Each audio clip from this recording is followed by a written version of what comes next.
Welcome to the Woodridge Baptist Church podcast. For more information about what's happening in the life of our church, visit our website at www.woodridge.org. Enjoy the podcast. Here we are in Mark chapter 10, and I don't know if you've ever looked into famous predictions and whether or not they have come about. For those of you that are NFL fans, the season is officially over. But there was a moment some years ago. It goes back into 2003. It was in the playoffs. I think the first round of the playoffs, if I remember right. And this is back in the day where, if you went into overtime, and as you can tell by the score of this game with the Seahawks and the Green Bay Packers, I don't know if we have any Seahawks or Packers fans in the room, but you had them. And so they're going into overtime. Now, the key for overtime is, at least that you wanted to win the coin toss. Because it was sudden death. Whoever scores first, ball game. It is over. Well, the funny thing about this moment, you have the quarterback. You can see right there, number 8, Matt Hasselbeck for the Seattle Seahawks. They're going to the coin toss. The official explains the rules of the game. And it's like time for you get to make the call on the coin toss, right? And I love what he says, because he says, we're going to take the ball and we're going to win. And it was caught in the microphone of the official, so it blurs through the whole space. And for those of you that were actually watching the game, which I actually was, I thought, oh man, we're going to get the ball, we're going to win.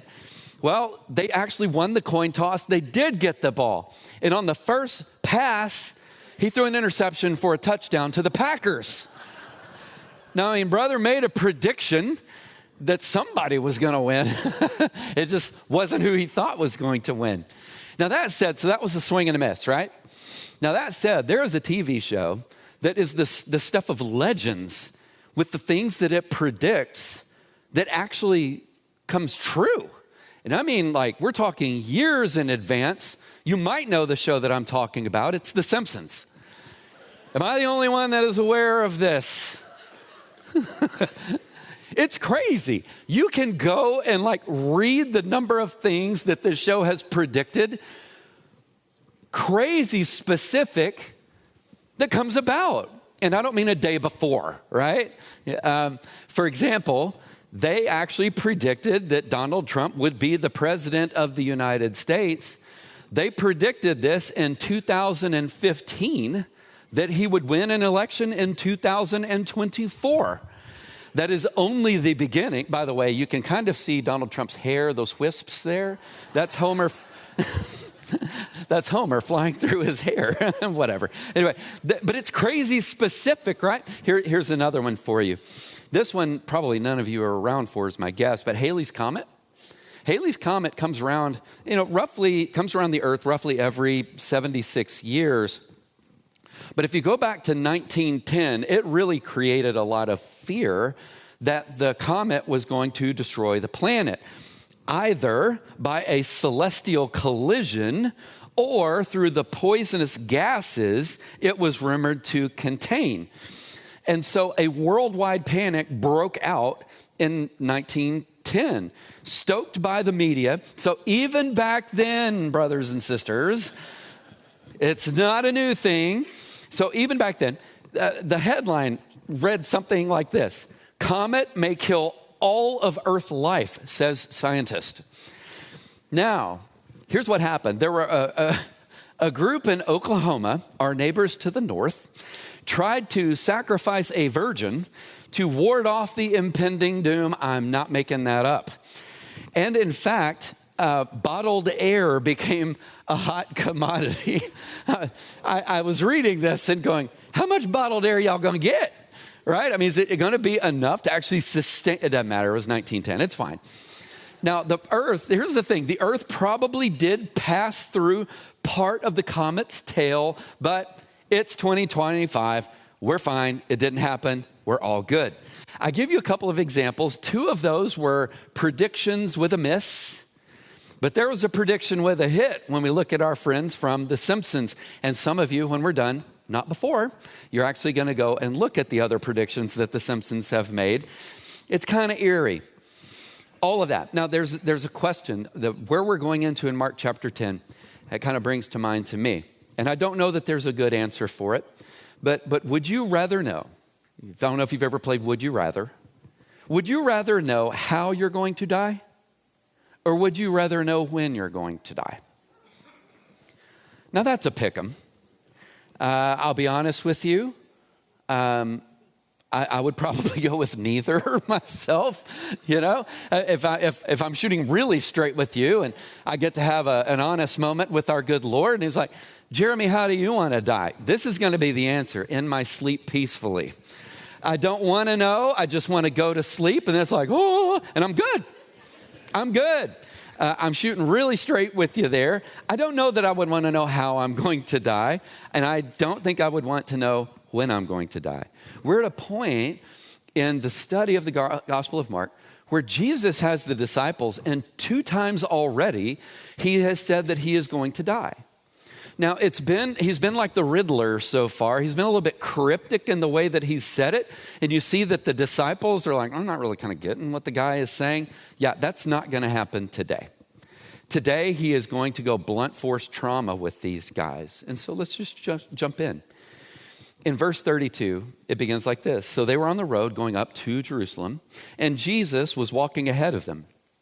The disciples were astonished, but those who followed him, they were afraid. Taking the 12 aside again, he began to tell them the things that would happen to him. See, we're going up to Jerusalem. The Son of Man will be handed over to the chief priests and the scribes, and they will condemn him to death. Then they will hand him over to the Gentiles, and they will mock him. They'll spit on him, flog him, and kill him, and he will rise after 3 days. Now, stop for just 1 second, because we have this question with what we've read so far. What's new? Like, what's new here? Like, what has Jesus added to the guys, given that this is the 3rd time that he's bringing this up? And there are a few things. So, for the first time, we actually see Jesus do something. It says he walked ahead of them. That's not something that he's been doing before.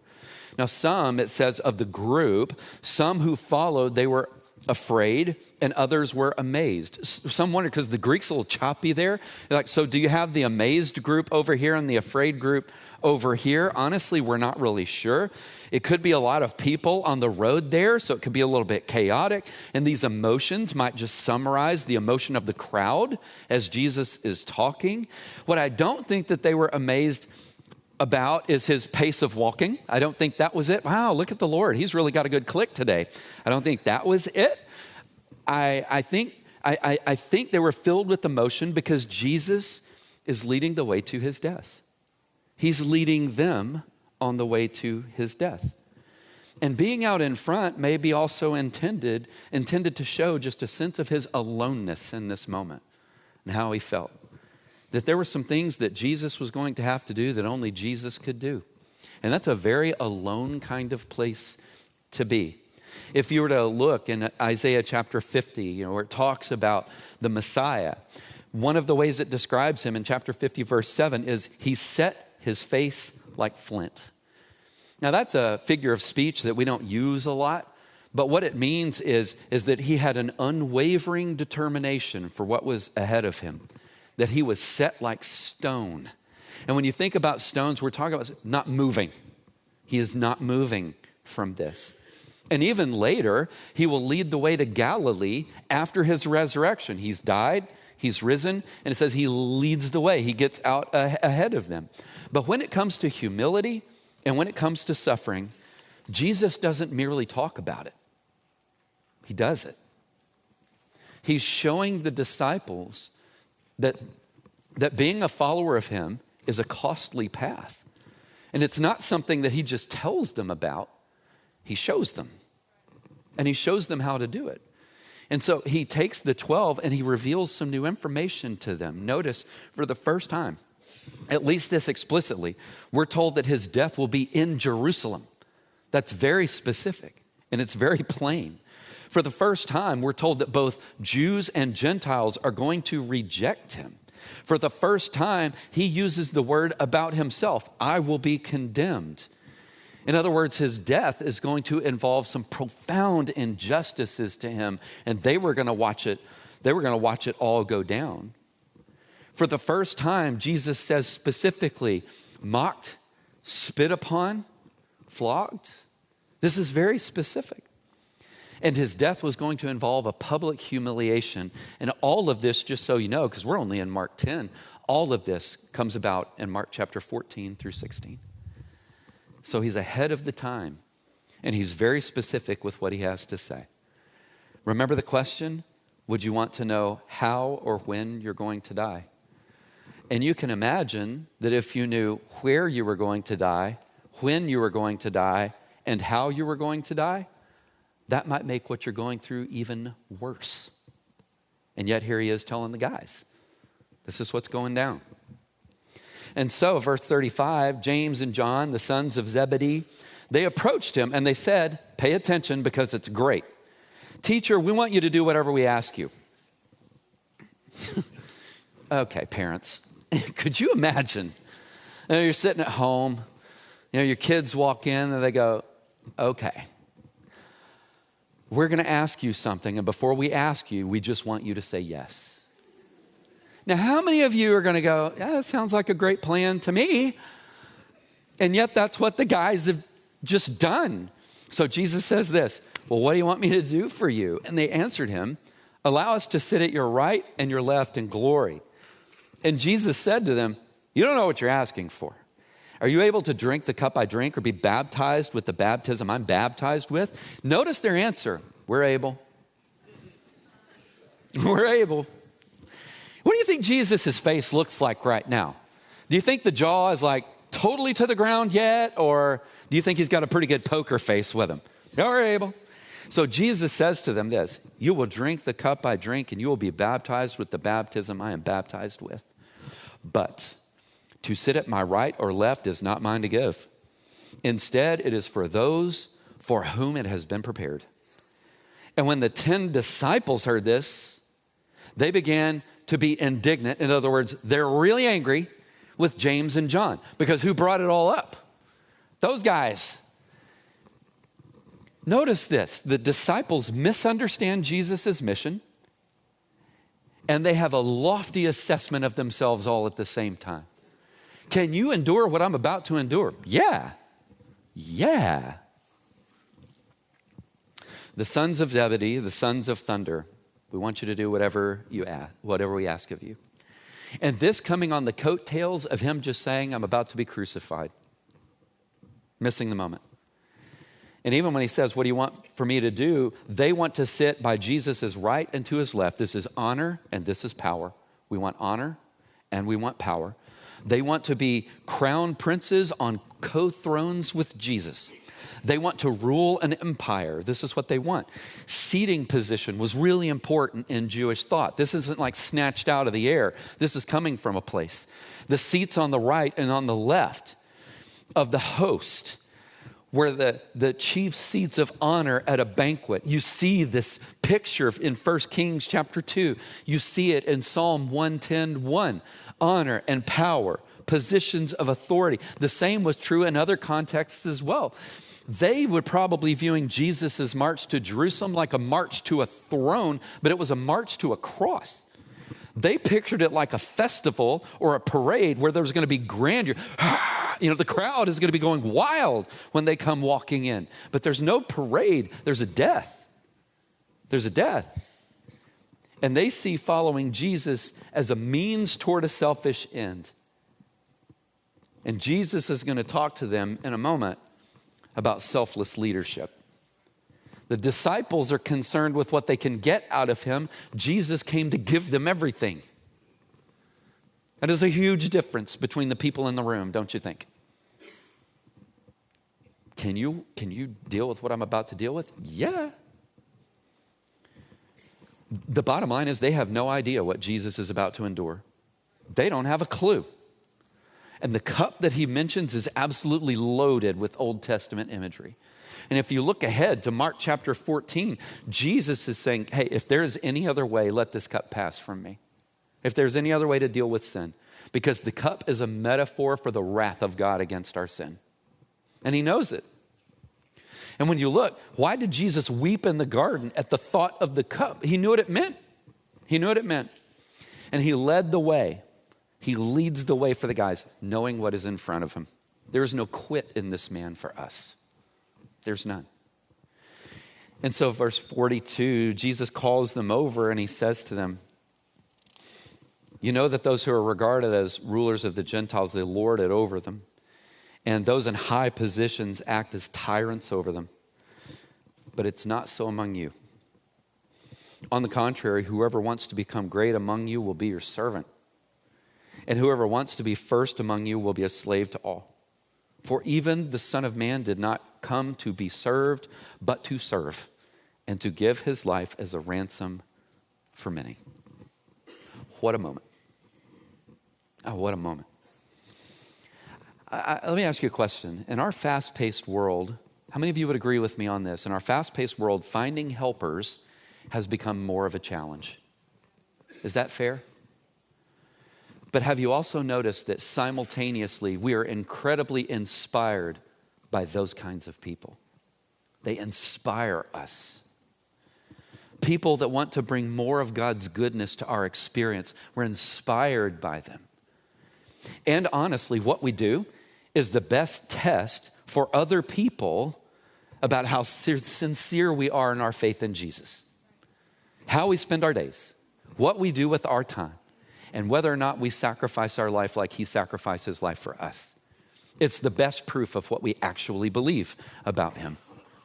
It reminds me of a story. There was a guy who spent his childhood in Diamond, Missouri. No doubt you've all been there. He was born into slavery in the 1800s. He and his brother survived a slave raid, and they were raised by a white family who taught them both how to read and to write. In a time where, by the way, not popular.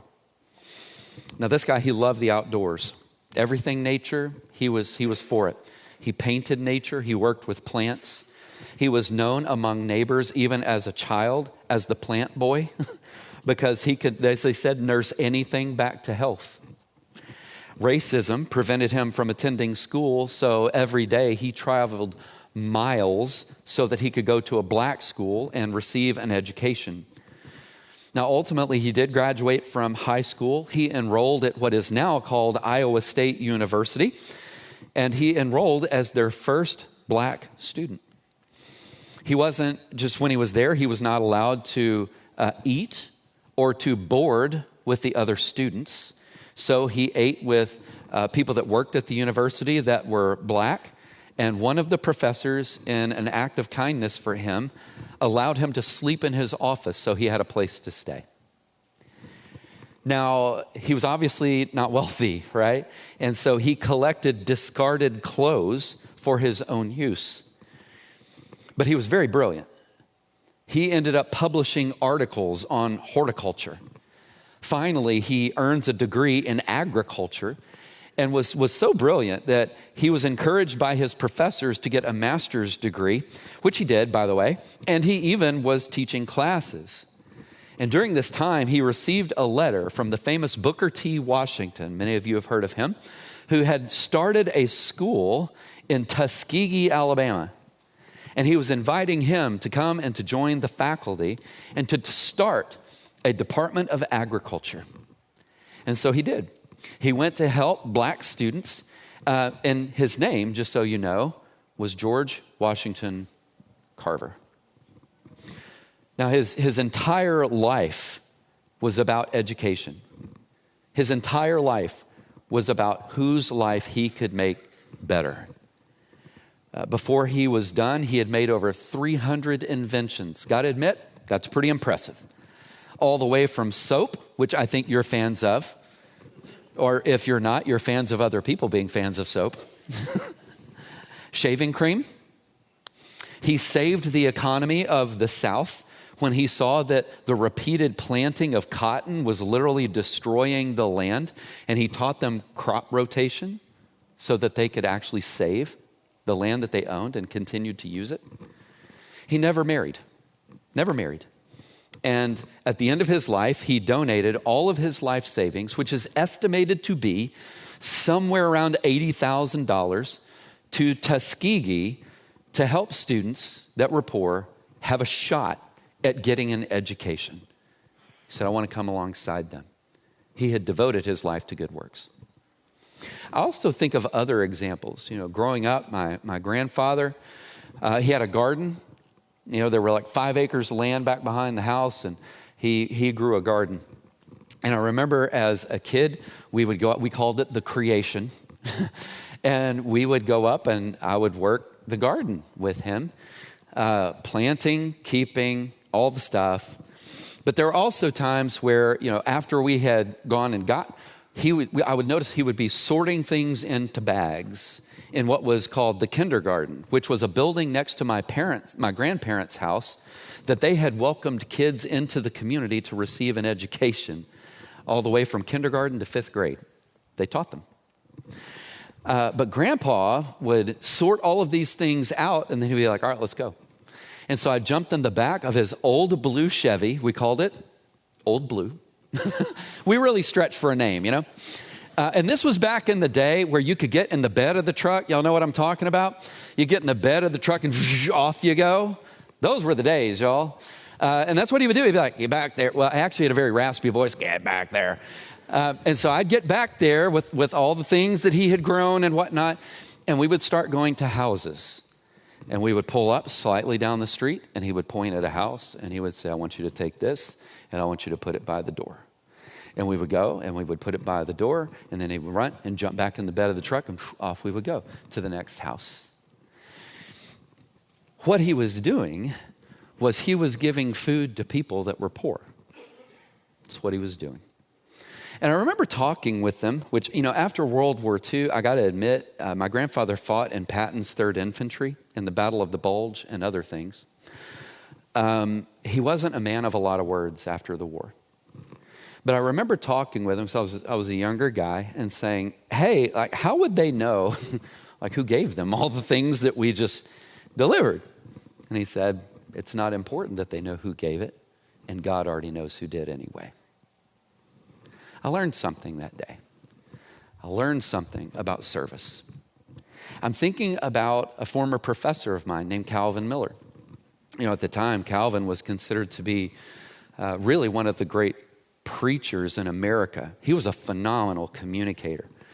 But when he had gone into pastoral ministry, he had gone up into Omaha, Nebraska. At the time, it was largely the area he was in was almost completely unchurched. And he literally grew his church by going door to door to door to door to door and sharing Jesus with people, which after a couple of decades had grown into a mega church up there. It wasn't even his goal. It's just he had led that, he had baptized thousands of people. But I remember a conversation with Calvin, with Dr. Miller. He's with the Lord now. He passed away, I think, at the ripe old age of 63 years old. Went in for a simple surgery and never made it off the table. But I remember a conversation with Calvin. And he was talking about a time where he was on sabbatical, and Mother Teresa had passed away. Many of you probably remember that time. Mother Teresa had passed away, and he was actually in the vicinity, strangely enough, of her when she died. And so they were letting the body lie, and for people to come and to see her. And this was something that he said when he came back. He said, I'll never forget, going in and seeing her body there. He said, and I walked around her body. This woman obviously had become very famous for the work that she had done in Calcutta, India, for the poor and the people that were oppressed because of the caste system over in India. And he said, and I remember walking around her body and just kind of looking. He said, and I got to her feet, which were uncovered. He said, and I looked at how gnarled her feet were from all of the years of walking the streets of Calcutta and the people that she served. He said, and it just struck me, maybe, just maybe, sometime I need to earn the right to say the things that I need to say by the example I set with my life. Servant leadership. And then I think about Jesus. Not just this moment that he had with the disciples, which no doubt was a little bit of a gut punch. What do you think? Hey, are you able to do what I'm about to do? Yeah. How unaware of yourself you are. But if you look at Acts, in Acts chapter 10, it talks about our Lord Jesus. And in Acts chapter 10, verse 38, it says this: Jesus was anointed with the Holy Spirit, and he went about doing good. And he went about doing good. And then you fast forward. We're just in Mark chapter 10 right now, right? But he's made a third prediction of his death. And as you fast forward to his last night on the earth, last shot, this is it. Because he's going to be betrayed. He's going to get handed over. He's going to endure a number of unjust trials. He's going to have a crown of thorns literally shoved down into his skull. He's going to be beaten with a cat of nine tails, nearly to death. And he's going to be crucified. He's got one night left. That's it. How did he live it? What did he do? He washed the disciples' feet. He shared a meal with them. And he prayed for them. That was how he spent it. Selfless service. Something that I think the world needs just a little bit more of. More of that. And this is what Jesus invites his followers to. This is what he's talking to the disciples about. Worry less about honor and power and do what I do. And it will change the world. I think this morning, the challenge to those of us that have confessed Jesus is just a moment of pause and reflection to ask how much of a living witness of that decision are we? By our selfless service. It comes at a cost. It comes at a cost. He's not hiding that, is he? There's something that it means to follow him. The question this morning is, are we doing it? And if the answer is yes, good. Good. Hold the line. Stay the course. But if it's not, it's time to reclaim this, because this is what he has called us to in our salvation. It's what the world needs, is so that by the good works that we do, they can see our Father and his glory. We hope you have enjoyed the podcast. For more information about our church, visit www.woodridge.org.